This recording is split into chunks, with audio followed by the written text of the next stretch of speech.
हिमाचल प्रदेश के मुख्यमंत्री सुखविंदर सिंह सुक्खू जी हमेशा एक बात का जिक्र करते रहते हैं कि जयराम ठाकुर ने बिना बजट के शिलान्यास किए और शिलान्यास करने के बाद जो है वो संस्थान खोले, ऐसा जिक्र करते रहते हैं। वो कल मेरे विधानसभा क्षेत्र में आए हैं, मैं उनका स्वागत करता हूं।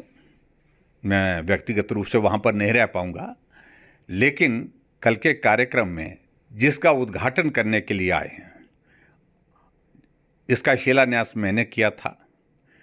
50 करोड़ का प्रोजेक्ट पूरे देश भर का पहला प्रोजेक्ट है जो नाबार्ड द्वारा फंडेड है। रोप वे जो हमारा पंडोह का बाखली जो मंदिर है, हमारा बगलामुखी जी का मंदिर है, वहाँ का। आप कल भी यही कहेंगे कि बिना बजट प्रावधान के।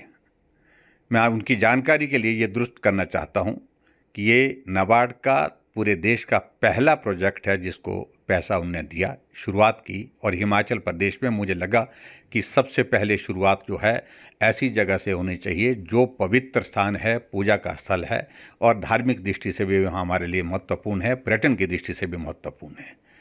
और मुझे इससे आगे एक बात और भी कहनी है। आज उनने उद्घाटन किया ढली के बस स्टैंड का, शिमला। वहाँ पर भी भाषण में यही बात कही और कहा कि जयराम ठाकुर जो है इसका शिलान्यास करके चले गए थे। उनकी जानकारी के लिए मैं ये बताना चाहता हूँ, स्मार्ट सिटी का वो प्रोजेक्ट था के अंतर्गत इसकी फंडिंग की गई। 12 करोड़ की लागत से ये भवन बनना था, जिसके लिए 4 करोड़ रुपए देने के बाद मैंने शिलान्यास किया था। और उसके बाद गवर्नमेंट इन कॉन्टिन्यूटी होती है, जैसे पैसा यूटिलाइज होता है उसके बाद यूसीज जब सबमिट होते हैं उसके बाद पैसा और मिलता है। वो बन करके तैयार हुआ, आपने उद्घाटन किया, आपको बधाई। लेकिन झूठ बोलने की आवश्यकता नहीं थी, जो आपने फिर से वहाँ पर मुख्यमंत्री की गरिमा को झूठ बोल करके ठेस पहुँचाई है। ये पूरा हिमाचल प्रदेश अच्छी तरह से वो समझता है। आपका ढली का टनल 50 करोड़ की लागत स्मार्ट सिटी प्रोजेक्ट के अंतर्गत हमने उसकी शुरुआत की थी। हमारे टाइम में लगभग बन करके तैयार हुई थी, लेकिन उद्घाटन के योग्य नहीं थी। आपके सरकार बनने के बाद आपने उसका उद्घाटन, तब भी आपने यही बोला कि हमने बनाई। आपकी जानकारी के लिए, अंग्रेज़ों के ज़माने के बाद शिमला के अंदर पहली टनल की शुरुआत की और उसको हमने पूरा कर दिया अपने कार्यकाल में, बजट का प्रावधान करने के साथ साथ में। और इसी तरह से आप बातें कहेंगे तो शिमला के रिज के मैदान की भी बात करता हूँ मैं। शिमला के रिज के मैदान के लिए कोई हिम्मत नहीं कर पा रहा था। शिमला का रिज का मैदान जो है वो तहस नहस हो गया था, यानी कि हर तरफ से टूटता जा रहा था। वो प्रोजेक्ट भी 40 करोड़ की लागत से हमने शिलान्यास किया। और शिलान्यास करने के बाद कुछ दिनों के बाद उसका आप उद्घाटन करेंगे, तब भी आप यही कहेंगे। यह आपकी एक आदत बन गई है। एक संस्थान का जिसका उद्घाटन हो गया तो फिर से आपको उद्घाटन करने का शौक हो गया, और एक संस्थान जहां शिलान्यास कर चुके हैं उसका दोबारा शिलान्यास करने का भी एक आपको नया शौक चढ़ा हुआ है। मैं इतना ही कहना चाह रहा हूं कि मुख्यमंत्री की एक गरिमा होती है और उस गरिमा को मेहरबानी करके आप बना के रखें।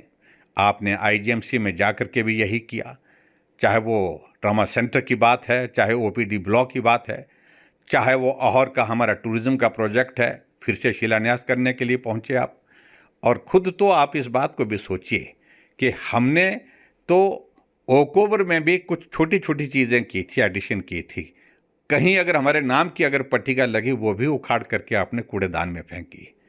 मुझे लगता है कि अगर मुख्यमंत्री हैं तो आपको थोड़ा गौरव के साथ, थोड़ा गरिमा के साथ काम करने की आदत डालनी चाहिए। और यही मैं कहना चाहूँगा, हमारे जो उप मुख्यमंत्री महोदय जी हैं वो भी बहुत बातें कहते हैं, वो भी बहुत सारी चीज़ों का जिक्र करते रहते हैं। उनके ऊपर मैं बाद में बोलूँगा, लेकिन फ़िलहाल मैं इतना ज़रूर कहना चाहता हूँ, आप बने हुए जो विकास कार्य जो पूरे होते हैं उनका उद्घाटन करिए।